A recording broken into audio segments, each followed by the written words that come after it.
Vordering, machtiging, conservatoire beslag, artikel 103 SV, leggen. Nou, de officier van justitie in het arrondissement Leeuwarden, gelet op de gerezen verdenking tegen Doerde Johannes de Jong ter zake overtreding van artikel 3b-c, artikel 11 lid 2, 3 en 5 opiumwet, overwegende dat dit een misdrijf is waarvoor, tussen haakjes mede, een geldboete van de 5e categorie kan worden opgelegd. Nou, dit betekent dat er dus een verhaal zal worden uitgeoefend, een maximum bedrag waarop het recht van verhaal zal worden uitgeoefend, een bedrag van 424.171.000 euro is. Dus dat is de maximale boete die ze kunnen eisen, zeg maar.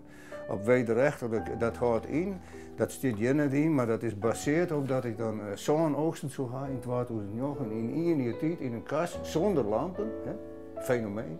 Dat kent dus net en daar zoekt dat dus mij vertellen, zeg maar. En op basis daarvan, dus in feite is het gewoon het verzamelen en het stapelen van bewijsmateriaal wat gewoon fantaseerd is.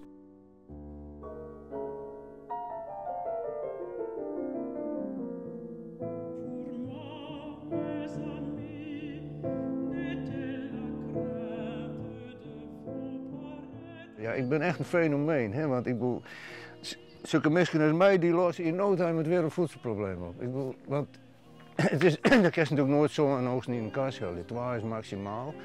En dan moest ik nog wat geluk hebben en dan willen ze me dus omslaan voor 421.171 euro. En dan moet ik, stel dat ik zo'n boetezoekerij en dan mag ik mijn huis erbij inleveren. En dan hoor ik nog schuld bij de bankhoer en bij justitie, dus dan zit ik tot in lengte vandaag zit ik dik in de shirt.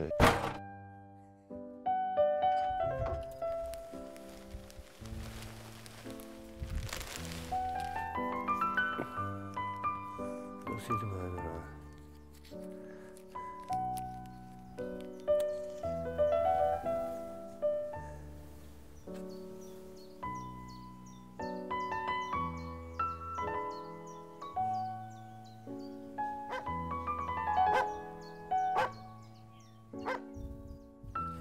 Ik hoop dat ze het goed doorgaan. En dat diegene die ze krijgt, dat die gewoon er een goede plant om krijgt en een hoop mooie bloemen, waar die lekker roken kan en waar die lekker high van wordt. Dat is het idee. Nou, wist, een sierplant is bijvoorbeeld echt, die geeft mij de wortels bijvoorbeeld groen in. Dus dat is eigenlijk wat een kloon, die geeft mij de wortels op zijde. Dus dat is ook al een verschil in groei. En een sierplant, ja, die is vaak toch wat sterker, die wordt wat groter. Maar ik heb ook wel eens het idee dat de toppen dan weer wat litser worden dan van de kloon eigenlijk. Ja, mijn favoriete wiet, dat is superskunk. Maar die in de superskunk is de oren net. Hij is zelf wel een superskunk. Ja, als je bijvoorbeeld van Royal Queen een superskunk had, dat oor is dan van Dutch Passion. Dus dat is wel heel verschillend. Maar die superskunk die ik hier, daar ben ik heel tevreden mee. Maar dat had de politie in besloten. Dus ik ben al mijn soorten kwijt. Een stuk of 14 stuks in één keer. Dus, en sommige soorten die had dan wat zien hier of zo. Die best niet keer flats. En die ben ik niet meer te krijgen.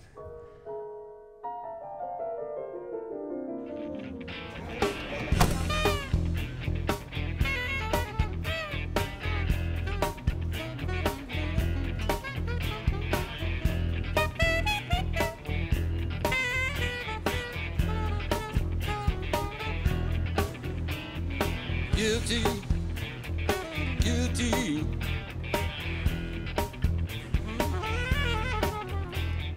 Guilty. Helemaal uit Friesland. Onze enigste eerlijke kweker in Nederland. Want hij zegt eerlijk wat hij doet, daarom wordt hij ook steeds gepakt. En wij gaan Doede even laten vertellen wat hij vindt van de wietpas.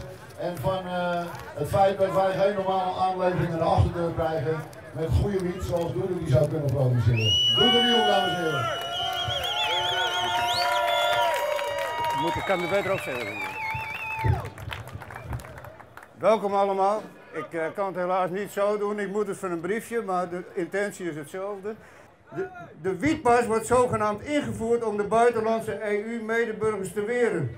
Met deze pas kun je dan een product kopen wat niet verbouwd nog aangeleverd mag worden.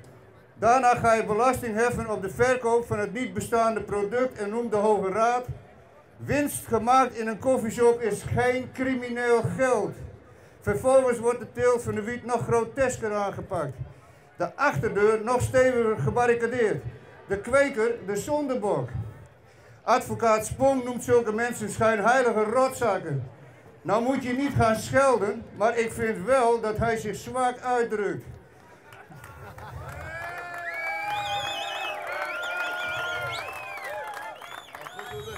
Voor een maatschappij gebaseerd op liefde, tolerantie en vertrouwen en waarin de dialoog centraal staat en waarin het recht op zelfbeschikking, waar het in essentie om gaat, wordt gerespecteerd. Weiger een balling te zijn van een andermans taboe. Blijf baas in eigen brein. Hartelijk dank voor jullie aandacht. Dankjewel, heel mooi gedaan. Ik zou zeggen, doen we met onze volgende minister van Landbouw. Doe is voor mij een voorbeeld voor hoe het in heel Nederland zou moeten gaan. Mensen die opstaan en die zeggen van ja, ik kom er vooruit en ik ben voor een progressief beleid in plaats van dat hypocriete beleid. Dat jij in die rechtszaal zat. Ja. En dan zag je toch ook die rechters eigenlijk met hun bek vol tanden. Wij zijn in feite betrokken burgers. Ja. Dat is wat ik ook zeg. Kijk, zij zien het natuurlijk als ondermijning van de gevestigde orde. Ja. Is het ook, maar in de goede zin. Wij willen gewoon een andere maatschappij. Don't do what? Don't do that. Don't do that. You're such a reckless child. Don't do that.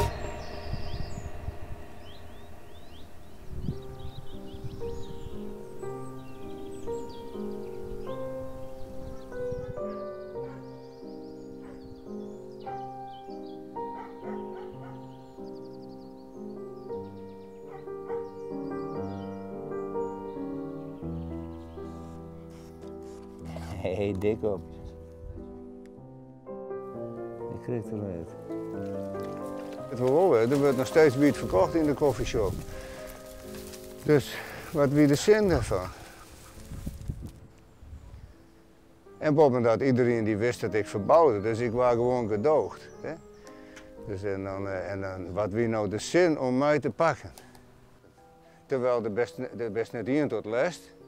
De berokkent geen schade aan oren misken, de benijden ons net in, dus wat is nou de reden dan? Ja, zeg dat maar eens. En wat is dan de winst om mij te pakken? Ik vind het grenzen aan de waanzin. Een waanzinnig beleid eigenlijk, dat is het. Ik krijg nog wel rechtszaken, heb ik nog te goed en ik hoop dat ik vrijspraak of niet ontvankelijk, dat kan een rechter ook doen, hè? Niet ontvankelijk verkleur je, dat die een van beiden doet. Dat er een keer een rechter is die zijn signaalfunctie broekt en zei het is nou mooi geweest met deze inconsistente, hypocriete, contraproductief, illusoire en juridisch verslagen incorrecte rechtsdoel. Ja, het is een hele zin, maar dat is het alweer wel. En dat ze daar eens een keer een einde om uitje. En dat het denkt van, ik ben toch een man die echt nog wat zelfrespect oorhouden wil. Ik zet mijn hakken niet zo aan. Kwestie van eigenwaarde. This is no time for celebration. This is no time for shaking hands. This is no time for backslapping. This is no time for marching bands. This is no time for Vandaag hebben wij hier in Antwerpen onze 4e ruilbeurs van het jaar, waarop de leden hun plantje krijgen overhandigd. Dus dat is een heel plechtig moment. Het is net voor Sinterklaas, het komt voor iedereen heel leuk uit. Ze hebben een plantje bij ons laten zetten, wij hebben dat voor hun verzorgd en dit is het moment waarop dat iedereen eigenlijk een plantje krijgt. Mensen, dit is Doede de Jong uit Friesland, uit Nederland. Die is vandaag bij ons te gast. Er zijn misschien mensen die weten wie dat is. Degene die wat van cannabiskweek kennen, die weten ongetwijfeld over wie ik het heb. Het is fijn dat je hier kan zijn. Ja, nou dankjewel. Graag trouwens. Ik vind het heel gezellig hier. Dus, Doede gaat dadelijk de planten verdelen. Sinterklaas komt nu uit Friesland. Bergman? Ach, jij bent. Alsjeblieft. Voor wie is dat? Alsjeblieft. Dank u wel, Sinterklaas. Ja. Geen bezwaar. Alsjeblieft.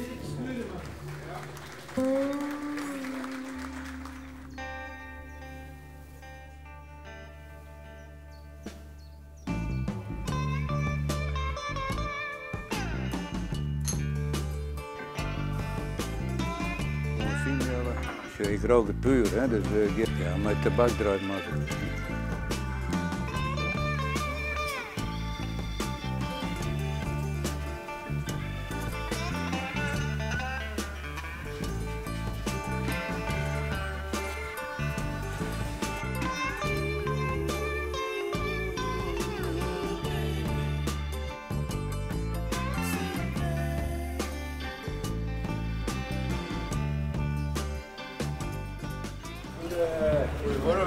Van harte welkom dus. Van deze persbijeenkomst van het VOC. Dadelijk Henk Ponsin, de voorzitter, die gaat het woord tot u richten. Hans van Duin, voormalig voorzitter van het Nederlands Politiebond. Dat zal het woord tot u richten. En Doede de Jong Kweker. Ik vind ook dat een rechterlijke macht, die laat het gigantisch afweten. Als je daar veroordeeld wordt, een dubbele wetgeving wordt gehanteerd. Een koffieshophouder die dus wel mag verkopen, maar een kweker die het niet mag verbouwen. Dat is natuurlijk, ik vind het ontzettend schrijnig en ook heel onrechtvaardig. En dan komt er nog bij het ontbreken van materiële wederrechtelijkheid. Dat is dus dat ik in feite, het OM pretendeert doordat ze dit beleid hanteren de criminaliteit te bestrijden en de volksgezondheid te behartigen. En ben ik in feite degene die dus discriminaliserend optreedt. Ik probeer een goed product te leveren. Dus ik doe dus in feite wat het OM pretendeert te doen en daarmee zijn zij schuldig en ik niet. Ik wil graag bedanken voor uw komst. U krijgt van ons een kleine attentie. Doede is voor mij een prototype van de wereldverbeteraar. Ik denk ook niet dat wat justitie nu tegen hem inbrengt of tegen hem formuleert, waarbij hij, ik weet niet hoeveel kilo zogenaamd met 7 oogsten in een jaar zou hebben verdiend, daar trapt ook geen rechter in. Misschien justitie nog wel die dat formuleert, maar een rechter kan daar niet intrappen. Dat acht ik eigenlijk uitgesloten. Kijk, als je zou zeggen, het gaat toch gewoon om een genotsmiddel, dan zijn de genotsmiddelen tabak en alcohol volgens het Rijksinstituut voor de Medicijnen, een adviesorgaan van de overheid, die zijn vele malen ernstiger en gevaarlijker dan cannabis. You're talking about my friend George. I knew George since he's 8. I always thought that he was great. Doede is iemand die, terwijl die te maken heeft met een illegale markt, waar hij, als hij slim zou zijn en zijn mond zou houden, rijk mee zou kunnen worden. Want hij weet hoe je cannabis moet verbouwen, hij weet hoe je goede cannabis moet verbouwen, dus hij kan daar een goede prijs voor vragen. Maar dat doet hij niet. Hij gaat puur en alleen op de biologische cannabis, op een eerlijke manier verbouwd. En hij wil ook dat iedereen het weet dat hij dat zo wil doen en dat hij het ook op een open manier wil doen. Privaatrecht bij huurverenigingen om te zeggen wij willen geen cannabis, dat het wel moet blijven. Daarmee, veel mensen die in huurwoning hebben, kunnen dan geen cannabis kweken. Als huurder kan je een paar planten binnen hebben, nou dan moet je gewoon aantonen. Maar weet ik. Dus kijk, wat zou je dan allemaal moeten doen? Ja. Hester erbij, want Hester heeft daar... En Hans heeft me ook I seen him down at the smallest bar. He was wired up. I tried to calm him down. Avenge yourself. Doede kweekt heel graag wiet. Dat had hij altijd al gedaan. En dat vindt hij hartstikke leuk om te doen. Maar ik net. Ik heb altijd vroeger zijn, ik wil net graag een boer trouwen. En nou ik wil eens toch van, ik ga weg een boer, want je bent er altijd mee bezig. Ik zei altijd, jou doe er maar een bult groen en een skep, dan is hij heel tevreden. Maar hij mij altijd graag in een groenwerkje en met planten bezig wezen. En hij had zich specialiseren in de wit. Ja, zie je alles wat zij Ik ben trots op Doede, want hij zit voor zijn zaken. En hij beschermt wat belangrijk voor hem is. En dat draagt hij heel breed uit.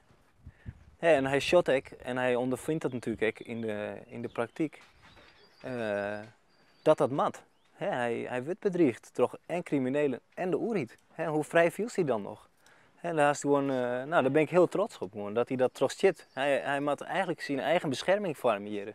We leven bij de dij en natuurlijk ben we ook wel in toekomst bezig, maar we hebben zoveel goede dingen die het in Oostende, die het heel plezierig wezen binnen om in te wezen. En ja, de oude gezegde van mijn mem, de mens lijdt het meest om het lijden wat men vreest, dat probeer ik maar voor eigen te houden. Dan kan ik, ja, het wordt er toch net oors van, op dit moment nog net. Ik hier eigenlijk nog nooit bloot, tot mijn 18e of zo. Dus terwijl ik er altijd tussen wennen, maar wie voor mij, het mocht ik gewoon als ik het zou willen. Ik mocht ik gewoon sigaretten roken als ik zou willen.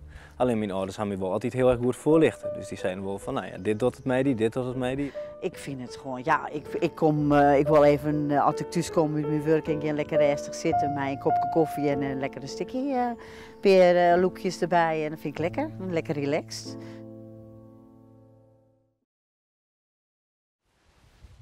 Bosje bloemen voor mijn vrouw. Heerlijk.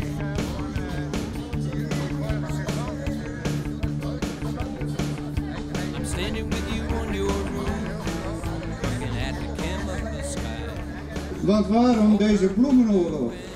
Een oorlog tegen bloemen. Je verzint het niet. Na gebruik van marihuana word je vredelievend, vriendelijk en verdraagzaam. Het verbod opheffen of minimaal legalisering van deze nobele plant zou een verbetering van de samenleving betekenen. Vrijheid is een joint. Je geeft hem door en laat het vuur van de vrijheid branden. Zeg het met bloemen. Dat is. En toen in 1985, zo'n beetje, rondom die tijd, toen kwam de Purple. En de Purple, dat was juist de eerste Nederlandse buitenplant. Mijn vader zei altijd van, als ze op mij traapje, dan traap je op een stiekelbare.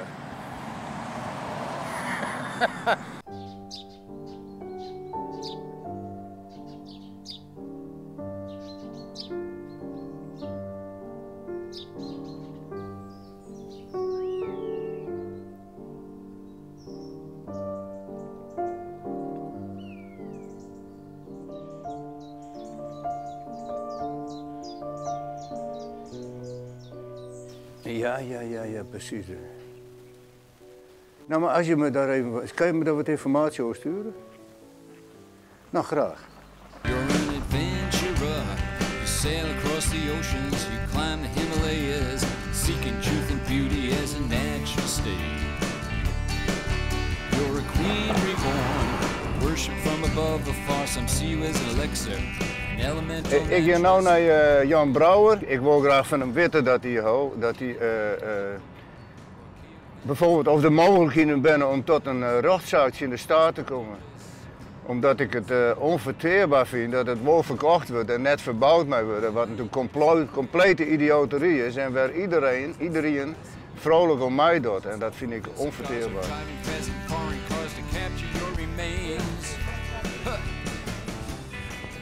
Het enige dat we niet geregeld hebben, dat is de teelt. En dat is natuurlijk jouw punt. Ja, dat is mijn punt, ja. Maar ik zie gewoon dat de inconsistentie leidt tot onrechtvaardigheid. Ja. En dat stoort me mateloos. Mij ook, ja. Door hierover te publiceren en te laten zien wat er wereldwijd gebeurt, hoop je toch een lans te breken bij de politiek. Die minister die heeft niet zoveel verstand van zaken, hoor. Die minister die volgt de adviezen van zijn ambtenaren. En die ambtenaren die fluisteren hem voortdurend in, kan niet, mag niet, enzovoort. Ik denk dat je moet kijken dat er tegenwoordig, laat ik zeggen, andere argumenten zijn om het toe te laten. Omdat de VN-drugsverdragen voorzien in een uitzondering. Ja. Je mag de teelt toestaan, ook op niet-medicinale gronden. Maar dan moet het een recht zijn wat in je grondwet staat. Ja, op die manier. Ja. Wij hebben dat anders opgelost. Wij hebben gezegd, het hoeft bij ons niet in de grondwet te staan. Wij hebben, toen we die verdragen sloten, hebben we een voorbehoud gemaakt. Ja. Gezegd van, binnen ons rechtsstelsel willen we gewoon zelf vrij zijn wat we toestaan. Ja. Het verbieden, dat heeft geen zin. Dat gaat niet. Ik bedoel, ook in Frankrijk, ook in Australië, Engeland, waar alle handelingen verboden zijn. Iedereen gebruikt het. Ja. Iedereen gebruikt het. Dus laten we nou de realiteit in ogenschouw nemen en zeggen van, reguleer het dan. Ja. Leuk je ontmoet te hebben, Doelen. We moeten in de toekomst nog maar veel contact houden. Ja, dat vind ik graag. Wij moeten het gebouw uit. Er is brandalarm.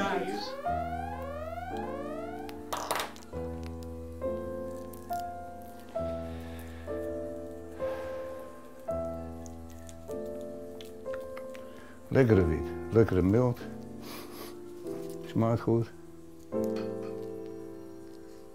Op zijn kop, hè? Op zijn kop. Dat zei ik al. Hij wou je zien of jullie wel opletten.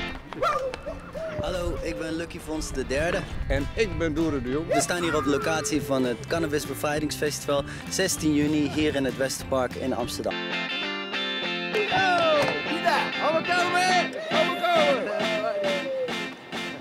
Over een dubbele moraal en het verknallen van belastinggeld gesproken. Want voor wie niet ziende blind is, is het wel duidelijk dat we blij mochten zijn als alcohol, tabak en allerlei farmaceutische artikelen half zo onschuldig zouden zijn. LSD, ecstasy en paddenstoelen staan trouwens onderaan de lijst. En dan moeilijk doen over cannabis. Laat ons de bloemen zijn. Dank jullie wel. Dankjewel, Doere de Jong. Idioterie. Wietgenieters eisen respect. Het is onverteerbaar en ver beneden de maat dat volwassen mensen zo denigrerend worden behandeld. Louter en alleen omdat zij boven of naast alcohol of tabak iets anders prefereren en hier niemand mee tot last zijn, namelijk cannabis, ook wel genaamd wiet of marihuana, een plant. Je dacht dat het je eigen geest en lichaam was en nu blijkt ineens dat een overheid meent het recht te hebben om te bepalen wat jij er wel of niet mee mag doen. Je bent vrij om datgene te doen wat je verteld wordt dat je mag doen. Hoe moeten we anders verklaren dat cannabis zo meedogenloos wordt bestreden, ondanks het overweldigende bewijs dat van alle ooit gebruikte roesmiddelen zij waarschijnlijk de meest onschuldige is? En waarom wordt er niet met 1 miljoen volwassen mensen, cannabisgenieters, een inhoudelijke dialoog op basis van wederzijds respect gevoerd? Zij worden als kleine kinderen in de hoek gezet. Een farce is wederom het gescherm met internationale verdragen van minister Ivo Opstelten, een soort mantra. Want hoe is het anders mogelijk dat er al ruim 30 jaar niet verbouwde wiet wordt verkocht, terwijl dit, volgens hem, in feite in strijd is met de opiumwet en de internationale verdragen. Als de verkoop gedoogd kan worden, dan kan de teelt dat ook. Dat is evident. Acceptatie van cannabis met haar zowel op recreatieve als medicinale basis vele geweldige eigenschappen zal een verbetering van de wereld in het algemeen en voor de samenleving in het bijzonder betekenen. En vele miljarden euro's besparingen, zowel op justitieel als op medisch gebied, opleveren. Geld dat beter in de zorg kan worden gestoken. Dus niet langer gedraald, het verbod opheffen of minimaal wietteelt legaliseren. En de achterdeur, aanvoer van de coffeeshops, fatsoenlijk regelen. Te meer daar 129 zetels in de Tweede Kamer voor het openhouden van de coffeeshops zijn. Een win-win situatie. Zo.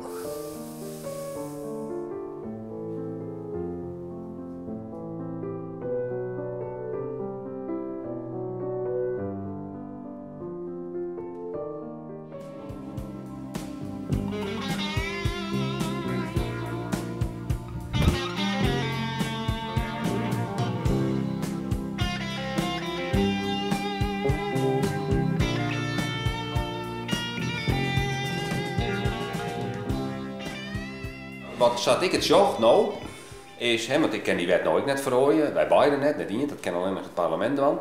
En Safir is het nog net, misschien komt het ooit Safir, laten we dat hoopje, maar dat we nou te krijgen aan maar die wet, Ja, die ja. rochter ik, misschien stiet hij wel volkomen achter die, maar die had ik te krijgen maar die wet, dus die zei van nou, het is strafbaar. Alleen dat we deze uitspraak, dat we dus beziekje om misschien die uitspraak zo in te klaaien, dat we de rechter beïnvloeden, dat er iets opneemt in het vonnis. Wat we broeken kennen van die politieke strijd. We hebben wel een rechter nodig die maar de voet op tafel slaat. Iemand die dood, iemand die het... Correct. Daar speculeer ik op. Het door het wel lang, hè? Waarom door het zo lang? Dus nee, ik weet het net.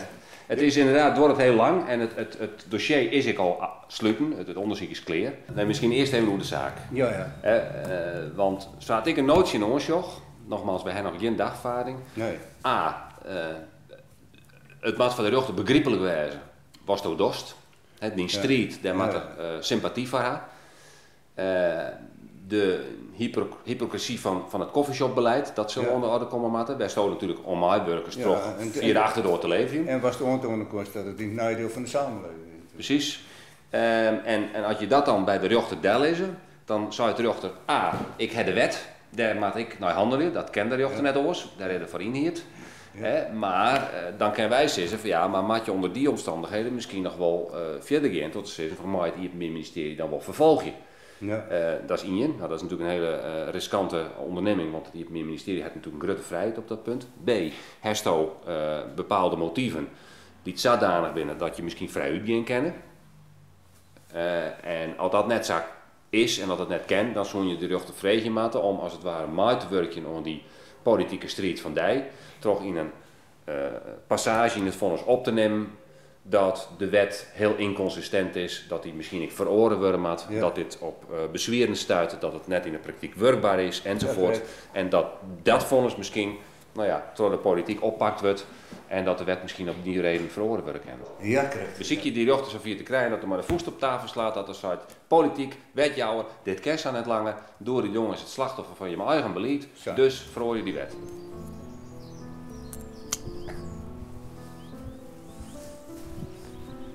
Ik zou dus wel een prijs stellen dat ik een ontheffing hier om bijvoorbeeld voor een koffieshop te verbouwen. En dan is bijvoorbeeld het echt vertjusten met een gedien. Dat is het 2 keer in het jaar en oogst en dan wordt de plant die minder groot. Ja, dit ben wel een beetje trosschetten planten.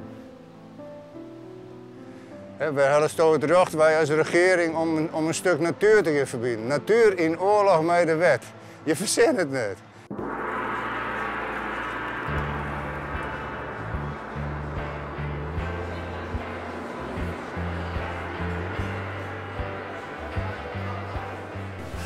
En dit is het keurmerk zoals het straks in de gecertificeerde coffeeshops te zien is. En dat is een landelijke primeur. Coffeeshop Joiners van mevrouw Winterin.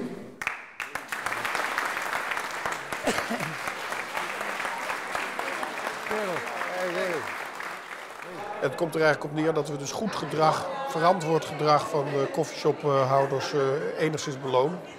Stel dat dit een groot succes wordt, dan zal het ongetwijfeld in het land wel navolging vinden. Het keurmerk is ook een waarborg voor kwaliteit. Er is een onafhankelijke toetsingscommissie waar ook mensen in zitten, onder andere van de GGD. Die de spullen die in die shop aanwezig zijn keuren en dus op grond daarvan bepalen of het verantwoord spul is. Dus voor de consument is het ook een voordeel. Ik weet net of dit zo'n doorbraak is. Ik zeg het zelf net zo, omdat in feite het probleem waar het om gaat, dat is de onvoer. Dus het belang van dat een kweker wil net mee verbouwen en de koffieshop wil mee verkopen, daar wordt op zich niks van dier. En dat is natuurlijk de wortel van het probleem.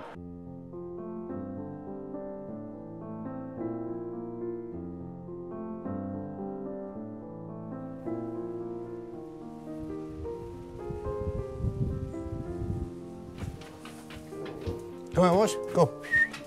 In de regel moet het zo ongeveer 14 dagen droog hier in die buurt, zeg maar. Het is een hele rijke plant op medisch gebied. De oorhiet kan het nooit meer uitbannen. Het is natuurlijk zo, er zijn wel 1 miljoen gebroekers. En wat had het voor zin om die misken te schofferen? Toch in feite zulke misken als mij te pakken, stimuleert daarmee de malafide kweker.